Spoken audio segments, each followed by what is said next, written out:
আমরা অনেকে মনে করি কোথাও আরবি লেখা কিছু থাকলেই সেটা বোধহয় সম্মানীয়, আরবি লেখা থাকলেই সেটাকে আমাকে স্পেশাল এবং বিশেষ সম্মান করতে হবে, না হলে গুনাহ হবে। এরকম একটি কনসেপ্ট বা ধারণা আমাদের অনেকের মধ্যে বদ্ধমূল হয়ে গেছে।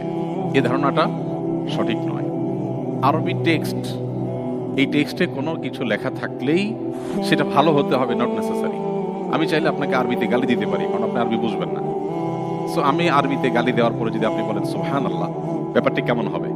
আপনি অ্যাপ্রিসিয়েট করলেন গালিকে, তাই না? আরবিতে হলেই যে সেটা ভালো হয়ে যাবে এমন কোনো কথা নেই।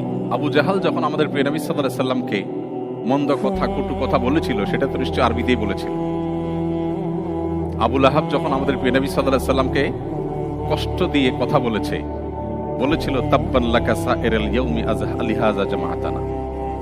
আল্লাহ তাআলা তার জবাবে সূরা তাব্বাত ইয়াদা নাযিল করেছেন। তো আবু লাহাবও তো আরবিতেই বলেছে।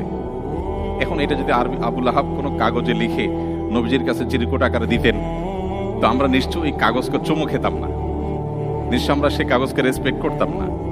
সো বিষয়টা পরিষ্কার যে আরবি টেক্সট দেখলেই সেটা সম্মানীয় হতে হবে, এটা নট নেসেসারি। মূল বিষয়টা কি সেটা গুরুত্বপূর্ণ। ভালো কথা যদি ইংলিশেও লেখা থাকে, একজন মুসলিম হিসাবে আমাকে সেটা রেসপেক্ট করতে হবে, সেটাকে সম্মান করতে হবে। আর কটু কথা, খারাপ কথা যদি আরবিতেও লেখা হয়ে থাকে, সেটা আমার সম্মান পাওয়ার হকদার নয়।